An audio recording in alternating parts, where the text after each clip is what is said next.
So boom, we live. First things first, shout out to my motherfucking barber, man. When I see this nigga, I got a spliff for the guys. The way he did this, you a real ass nigga, son. You feel me? Real nigga shit. Shout out my fucking barber. Got the same barber since I ever started cutting my fucking hair. You feel me? No, I'm lying to you. Since college. Shout out my nigga Denzel. You feel me? And if you know the best fucking barber in Flatbush. I bless your hands, king. You did that. I mean, so. But we here today. Get my background. We looking a little crazy. But we in school. I ain't been in fucking school in forever. And I'm back in school all for today.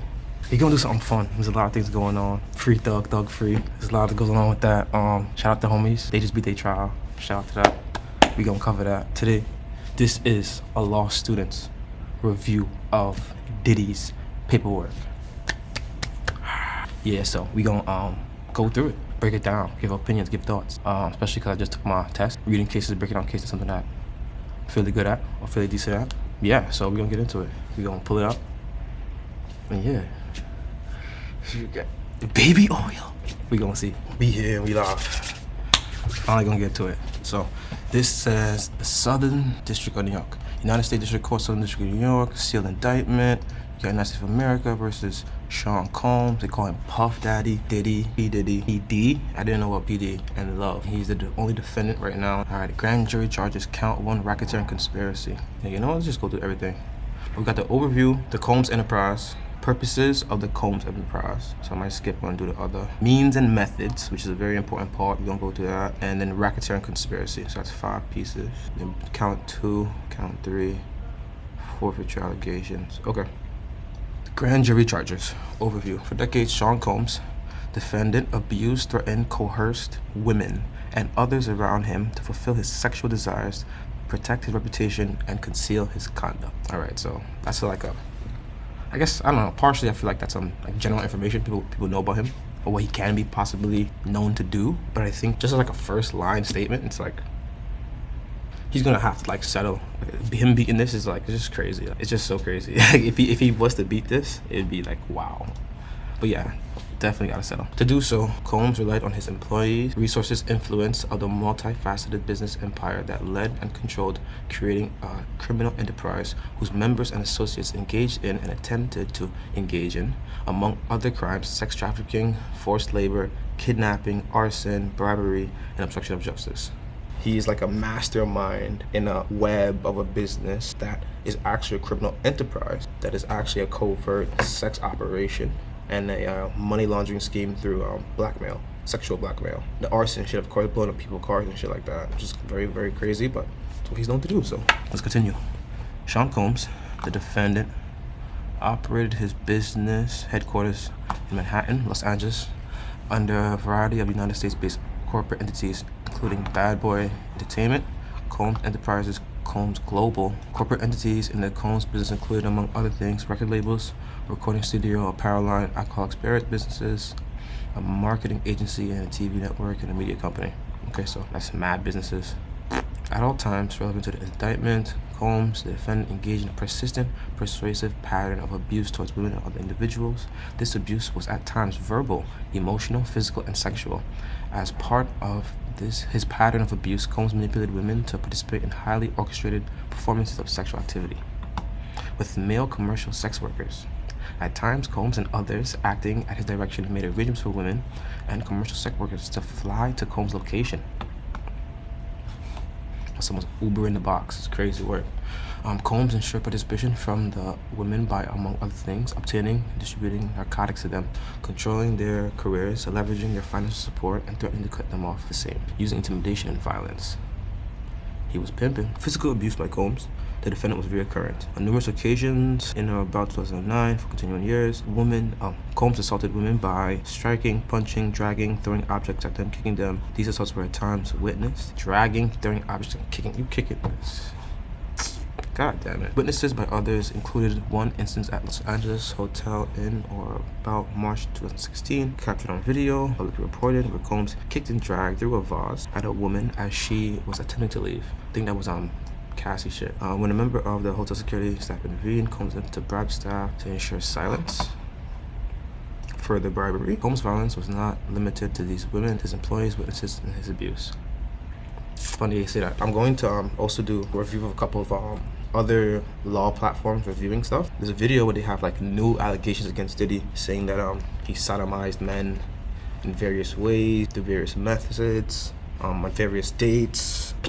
Yeah, promising people opportunities in the music business, which is kind of crazy. But I guess I see why it works, which is fucked up. But let's imagine like going to go sign some paperwork or be a part of a video shoot or a TV show. Niggas is drugging you with like all kind of various things. People touching your hand and you falling asleep. People putting shit in your drink, you taking a sip and you falling asleep. And you coming back too, and somebody on top. It's just crazy. Yeah, as a man or a woman, that's just like crazy work, son. But yeah, Sean Combs, Love. The defendant used Combs' business, including certain employees, to carry out, facilitate, and cover up his abuse and commercial sex. These employees included security, hotel staff, personal PAs, high-ranking supervisors. Close associates acted as Combs' intermediaries, and their conduct was facilitated and assisted by Combs' control of the Combs businesses. Tough work. So, the Combs enterprise. From at least in or about 2008, the defendant, and also members, associates of his criminal organization, members, associates of the Combs enterprise attempted to engage in sexual trafficking, forced labor, interstate transportation for purposes of prostitution, coercion, and enticement to engage in prostitution, narcotics offenses, kidnapping, arson, bribery, and obstruction of justice. Damn. Had them niggas busy since 2008 and it's 2024. Golly. Okay, the Combs enterprise, its leadership, its members, its associates, everybody. Enterprise, as defined by Title 18 U.S. Code, Section 1964, subsection 4. That is a group of individuals associated in fact, although not a legal entity. The Combs enterprise consisted of the defendant as a musician, entrepreneur, figure in the entertainment industry, enriching members, associates, including its leader, Combs, particularly those who demonstrated loyalty to Combs and willingness to conceal his crimes. So I think I'm just going to describe more about the enterprise in this. Preserving, protecting, promoting, enhancing the power of Combs enterprise, including the power of its leader, Combs, through violence and the use of firearms, threats, violence, coercion, and verbal, emotional, physical, and sexual abuse, fulfilling personal desires of Combs, particularly related to those of sexual gratification, including the exploitation of women and the use of commercial sex workers. Again, Combs enterprises engage in unlawful acts of violence, including sexual violence, trafficking, forced labor, interstate transportation, like doubling down, making it clear, securing absolute loyalty from Combs members, enterprises, including acts of violence and threats. So what he's saying is that he had everybody on a string, basically. He had everybody on like a financial, sexual, blackmailing string, doing these endeavors to fulfill his sexual gratification or his personal fantasies. So they're arguing that he's doing these things for a subjective, selfish means. He's willing to go through anyone and anything to do it. Yeah, let's jump down to the means and the methods of the enterprise. I think this is where it gets pretty interesting, because when you figure out how he's doing these things, it kind of puts things in like perspective a bit, right? Because means and methods of the enterprise.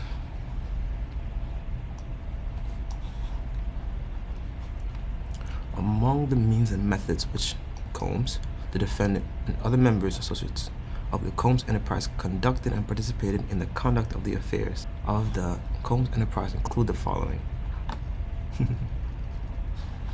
Baby oil, not playing. Combs and other members of the associates of the Combs enterprise wielded the power and prestige of Combs. Combs' role at the Combs business to intimidate, threaten, and lure female victims into Combs' orbit, often under the pretense of a romantic relationship. So he was saying that Combs and his man's them is using the homies to go allure female victims into the scenery. And when they come under the pretense of thinking, all right, you want to date the man or get close to him or build a relationship with the man, they're using it as a guile, so to speak, to like get people to come through. Combs used force, threats of force, coercion to cause victims to engage in extended sex with male commercial sex workers that Combs referred to as freak-offs. So I guess the prosecution is alleging that, yeah, his mandem is a part of the coercion of alluring people into the freak-offs. And he's booking the sexual, male commercial sexual workers to participate. I guess they're also implying his either participation, watching, or, well, some form of sexual gratification he's getting from this. Whether it's participate in watching, I'm sure it is. Like, come on now, like, how would you not at some point, you know? Like, hey, yo, pause, super duper. But it's like, they didn't explicitly say it, but they definitely pointed at it. So freak-offs were elaborate and produced sexual performances that Combs arranged, directed, masturbated. Also not, one more sentence, that's all I took. Freak-offs were elaborated, produced sexual performances that Combs arranged, directed, masturbated during, often electronically recorded. In arranging these freak-offs, Combs, with the assistance of members and associates of the Combs enterprise, transported and caused to be transported commercial sex workers across state line and internationally. Freak-offs occurred regularly, sometimes lasted multiple days, often involved multiple commercial sex workers. During freak-offs, Combs distributed a variety of controlled substances to victims. In part, this is where it gets kind of crazy.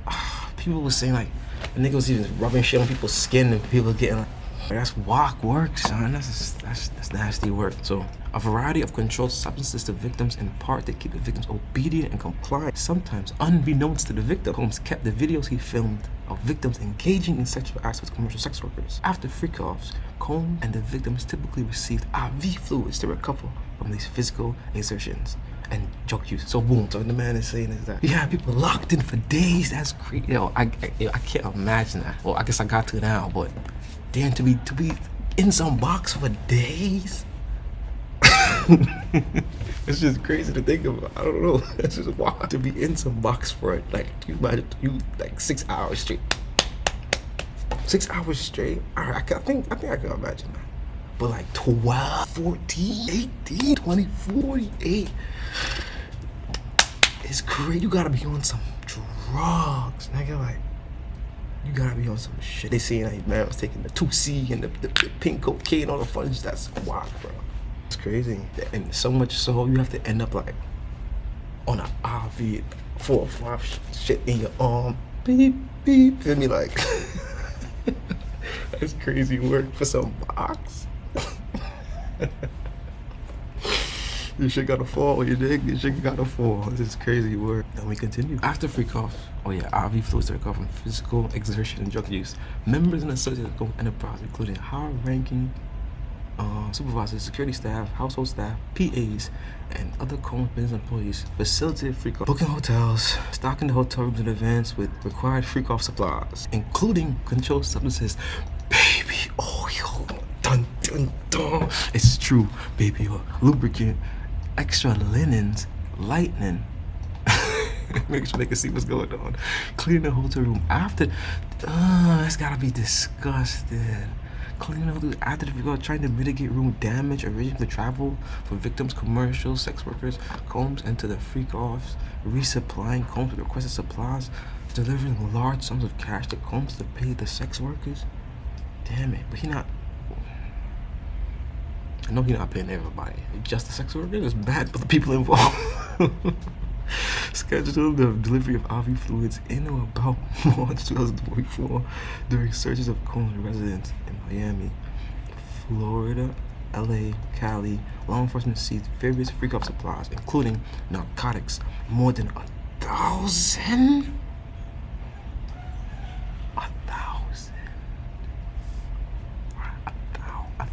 Wow, that's how much baby oil does one man need for real? Like, that's gotta be some shit, brother. That's gotta be some shit, brother. That's crazy work. That is crazy work. How dare you? Combs subjected victims to physical, emotional, and verbal abuse to cause the victims to engage in freak-offs. Damn, so he pandered, he in bitches' ear like, nah, you gotta get in this shit. That's wicked work. Combs maintained control over victims through physical violence, promises of career opportunities, so wicked, granting and threatening to withhold financial support, wicked, and by other coercive means, including trafficking their whereabouts, dictating their victims' appearance, monitoring their medical records, wow, controlling their housing and supplying them with controls. Wow, that's a lot, son. It's like a 360 deal you got these people in. It's crazy. During and separate freak-offs, Combs, among other things, kicked, hit, and threw objects and dragged victims at times by their hair. These assaults resulted in injuries that took days and healed. Damn, you're beating people up too. That's what it means. Combs also threatened victims' careers and livelihoods, including if they assisted to participate in free calls. Victims believed that they could not refuse Combs' demands without risking their financial or job security, or without repercussions in the form of physical or emotional abuse. That's so wicked. Combs also used the sensitive and embarrassing and incriminating records that he made during free calls as collateral to ensure that the continued obedience and silence of the victims. That's so wicked. So he had him like, yeah, it's a 360 deal. If you don't know what a 360 deal is, the 360 is like a circle, right? And what do circles do? They go around, right? So the deal is like all around you. So it's like anything that you do, haha, own it, right? So think about it like if somebody has the ability to financially pay for your life, it's like, yeah, you're fucked. You're super duper fucked. Yeah, and they're outbreeding you, outpacing you, and paying for everything, and taking care of everything, and beating your ass. So it's just like, it's a lot to deal with, for real. So yeah, members and associates of Combs Enterprise, on more than one occasion, Combs himself carried or brandished firearms to intimidate, threaten, including victims of witnesses and abuse. In 2014, in March 2024, during the search of Combs residence in Miami, Florida, LA, Cali, they seized firearms, ammunition, including 3 AR-15s with the face serial numbers, as well as a drum. Wow, I didn't know Diddy was strapped like that. Pause. Super duper pause. Members and associates of Combs Enterprise, including Combs, carried firearms. Escape personnel. On one more occasion, Combs himself carried and brandished firearms. Oh, backing up the grip on it, because I see. Including victims of or witnesses to his abuse. Wow. A lot went down in March. And when searching a Miami home, an LA home, more firearms. Members, Combs Enterprise, enabled Combs control over victims by following his directions regarding financial payments to victims, advancing or suppressing the victim's career opportunities, acquiring the control services of Combs used to keep the victims compliant. Members and associates of Combs Enterprise at times witnessed Combs' violence toward the victims or victims' injuries caused by Combs without intervening. So they was watching shit happen, letting shit rock, not fighting it for real. Members of Combs Enterprise helped conceal violence and abuse, among other things, assisting Combs in monitoring, preventing victims from leaving locations. Damn, that sucks too. They hold people captive for real, with the kidnapping charge now fits. These occasions, including instances of which a victim was required to remain in hiding, sometimes for several days at a time, to recover from injuries Combs inflicted, without being publicly observed. Members and associates of the Enterprise assisted in locating, contacting victims who attempted to flee. And wow, they manhunting people down. It's wicked work. And employees of the witnesses to abuse and other threatened Combs' authorities or reputation. Combs and members engaged in acts of violence, threats of financial and reputational harm, and verbal abuse. These acts of violence including kidnapping and arson. On multiple occasions, Combs threw both objects and people, as well as hit, dragged, choked, and shoved others.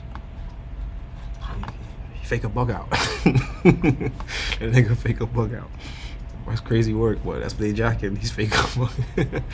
When Combs' authority reputation was threatened from the possibility of negative public or legal or law enforcement actions against him in or about late 2023, following public allegations of Combs' crimes, Combs and members pressured witnesses, victims, including through the attempted bribery, to stay silent and not report what they experienced or are new to law enforcement on phone calls. Provided victims and witnesses with the false narrative of events in an effort to conceal Combs' crimes. These calls to be recorded on at least 2 occasions. Wow. So he's even bribing people to stay silent through any means necessary and wiretapping niggas. So now, racketeering conspiracy. From 2008 to the day of the filing, in the Southern District of New York, what's going down? Diddy? And others known and unknown, being persons employed by and associated with Combs Enterprise, described in paragraph 6 through 12 of this indictment, engaged in these activities which affected interstate and foreign commerce, knowingly combined, comprised, confederated, and agreed together with each other to violate the racketeering laws of the United States, to wit, Title 18 in the U.S. Code, Section 1962, subsection C. That is to conduct and participate directly and indirectly in the conduct of the affairs of the corporate enterprise through a pattern of racketeering activity. That term is defined in Title 18, the U.S. Code sections 1961, subsection 1, and consisting of 1961, subsection 5. So this is what it says. Multiple acts involving kidnapping chargeable under the following provisional states of the law. California Penal Code 207, kidnapping. Penal Code 21A, 664, attempt. 31, which is aiding and abetting. And 182, which is conspiracy. Multiple acts involving arson chargeable under the provision of state law. California Penal Code again. 451, arson. Penal Code 21A, 664, attempt again. 31, aiding and abetting. 128, conspiracy. Multiple acts involving bribery chargeable under following provisions of state law. 137, A, bribery of a witness. 21A, 664, attempt. 31A, aiding and abetting. And they have 182, conspiracy. So, multiple acts under Title 18, 1512, relating to tampering of a witness, victim, and informant. They say he recently did that too. So I guess he's gonna get with that again. 1589, relating to forced labor. 1591, relating to sex trafficking. 2421, 2422, and 2, relating to transportation and inducement of travel purposes for prostitution and other illegal sex acts. So, multiple offenses involving the possession with intent to distribute or distributions of narcotics, controlled substances including cocaine, oxycodone, alprazolam, 3,4 methylene dioxymethamphetamines, meth, 4 bromo 2,5 dithoxymethamphetamines, gamma hydroxybutyric acid, and ketamine. I know what ketamine is. Ketamine is crazy stuff. In violation of Title 21 of U.S. Code sections 841, subsection A, paragraph 1, subsection B, paragraph C, paragraph 1, subparagraph C, subsection B, paragraph 1, subparagraph E, and subsection B, paragraph 2. 864, distribution or possession with intent to distribute, and conspiracy to do the same. Title 18, the U.S. Code Section 2, aiding and abetting willfully and causing. So in this part of the conspiracy, Sean Diddy Combs agreed that a conspirator will commit at least 2 acts of racketeering activity to conduct an affairs of enterprise. Okay, so out of all this shit, because you gotta prove at least 2. You have way more than 2. Way more than 2.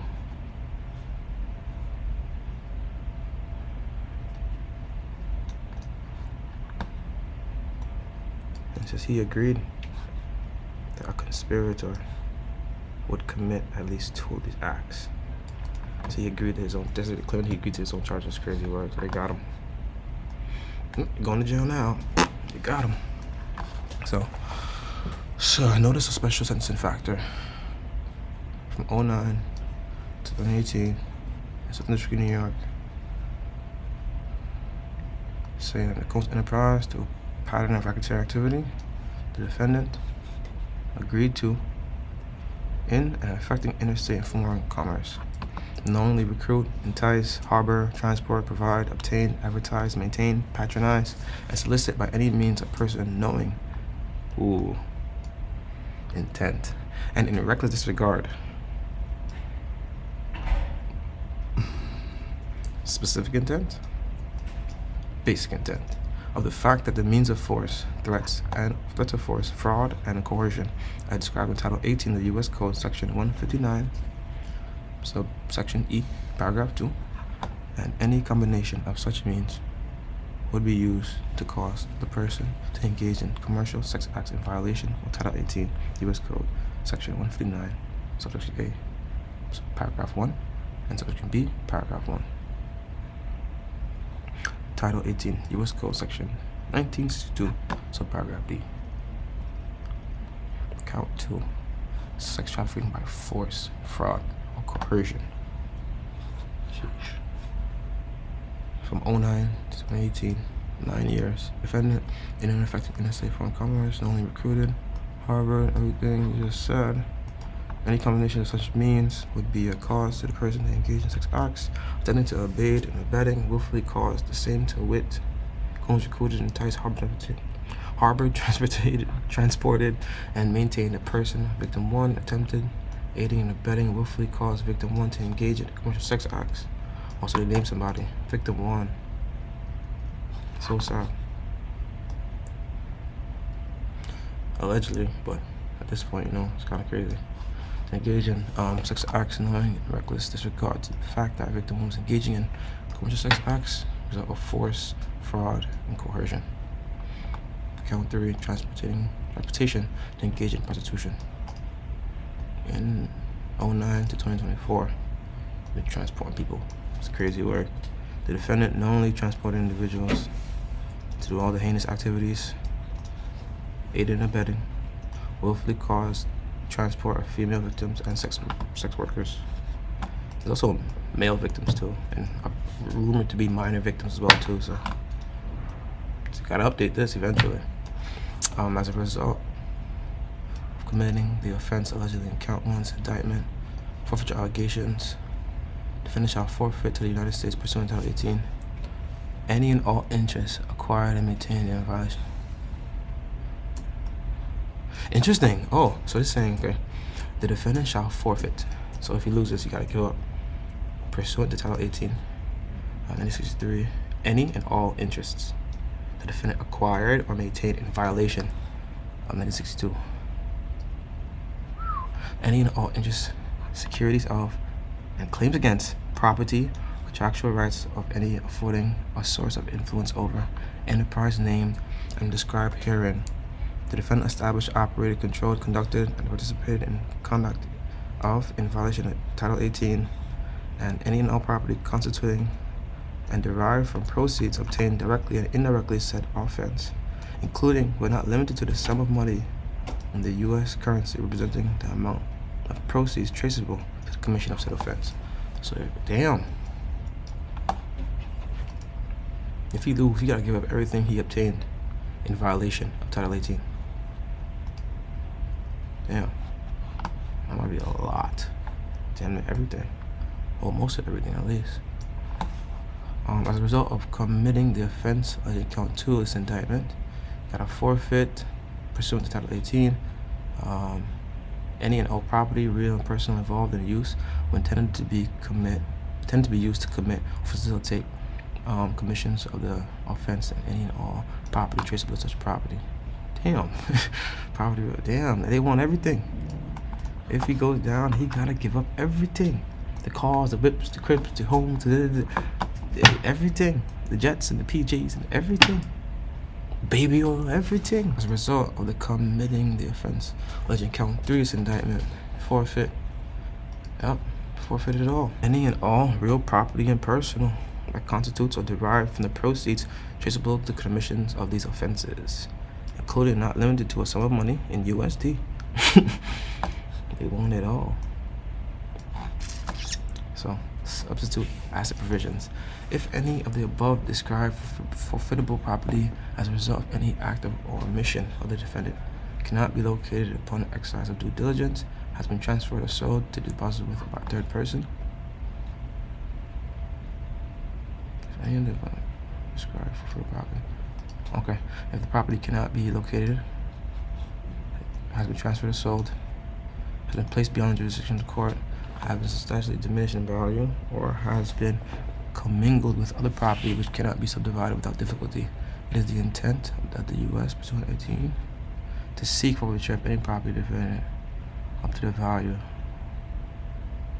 Okay. Ooh, okay, so they're saying that even if he put it out of the way of the government, they're still seeking it, or seeking things that will add up to the amount desired still. Substitute asset provision, yeah, so if he's put things outside the means of the government or sold things away, they're going to basically bill him for the value of the things regardless. I think that's interesting. Damian Williams, U.S. Attorney. Damian Williams. Interesting. So, yeah, that's it. That's the review of Diddy's paperwork. Way back. Let's have some fun, y'all. 2024 is done. Stay alive. Get some money. Stay out the way. And please, don't be harassing people out here, son. You don't know what people are going through in life. No Diddy. Peace, y'all.